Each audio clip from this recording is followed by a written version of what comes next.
2014 sampai dengan 2016, 2 tahun Jakarta mendapatkan cobaan yang lumayan menantang, dipimpin oleh seorang pemimpin yang bukan berasal dari kita. Bukan karena dia punya bentuk mata dan warna kulit yang berbeda, bukan karena dia punya etnis yang tidak serupa dengan kita, tapi karena dia mampu menista apa yang buat kita berharga. Mungkin terlalu lama bergaul dengan 9 naga, orang-orang yang kelewat kaya, membuat dia lupa bahwa banyak warga Jakarta masih mencoba untuk meningkatkan harkat dan martabat hidupnya. Memang mereka terdampar di bantaran kali, tapi mereka juga manusia yang selama ini tidak membebani negara. Mereka mencari nafkah, membanting tulang, mengeluarkan keringat untuk memberikan pada keluarganya harapan akan sebuah kehidupan yang lebih baik. Tapi apa yang terjadi? Mereka digusur dari tempat tinggal yang sudah mereka tempati berpuluh-puluh tahun, lalu dilemparkan ke rusun yang berjarak puluhan kilometer dari tempat mereka mencari nafkah. Sudah kita bisa duga dampaknya. Mereka tidak mampu membayar sewa yang kelewat mahal, dan akhirnya mereka kembali terlunta-lunta di tanah ibu kota. Yang tidak kalah memprihatinkan, dia dilanda oleh banyak kasus hukum yang membuat kita bertanya-tanya kekuatan siapa yang berada di balik semuanya, sehingga tidak satupun kasus hukum itu yang berhasil menjerat dirinya. Cerita tidak berhenti sampai di sini. Lihat kita, warga Jakarta, kita para orang tua yang punya anak-anak yang masih dalam usia pertumbuhan. Mereka butuh contoh, butuh teladan tentang pemimpin yang mulutnya bisa dipercaya. Persoalan muncul ketika dia ternyata mampu mengatakan hal-hal yang menggambarkan isi toilet kita di ruang-ruang publik ketika dia bicara. Yang tak kalah parahnya adalah kita tidak melihat konsistensi dari dia. Dulu dia bisa mengkritik pendahulunya. Dia mengatakan seorang petahana mestinya cuti ketika masuk masa kampanye agar tidak menyalahgunakan kekuasaan, tidak menggunakan aset negara untuk kepentingan kampanye politiknya. Tapi yang terjadi ketika aturan itu mengenai dirinya, dia menggugat, dia minta agar Mahkamah Konstitusi melakukan judicial review atas aturan itu.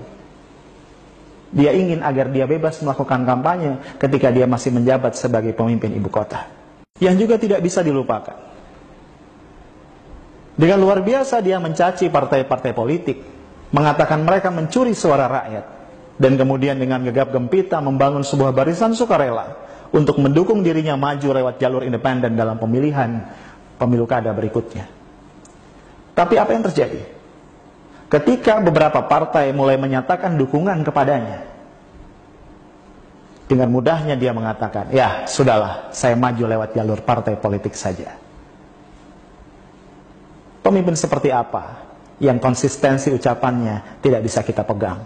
Pemimpin seperti apa yang bisa mengubah pandangannya dalam waktu singkat tentang hal-hal yang sangat mendasar?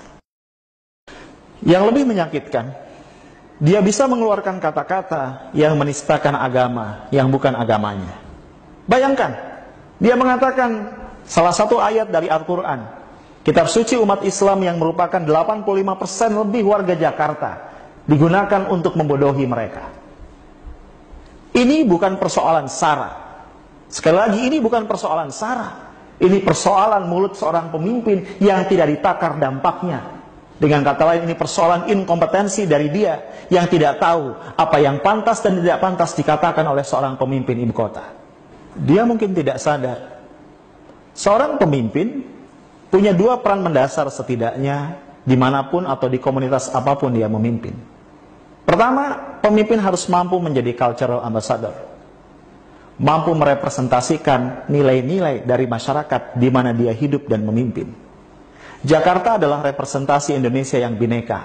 Oleh karenanya pemimpin Jakarta harus mampu merepresentasikan penghargaan dan penghormatan terhadap kebinekaan. Yang kedua, pemimpin harus mampu menjadi seorang solidarity maker, orang yang mampu merajut dan menguatkan solidaritas masyarakat, menjadikannya masyarakat yang bersatu untuk menjunjung tinggi kebaikan.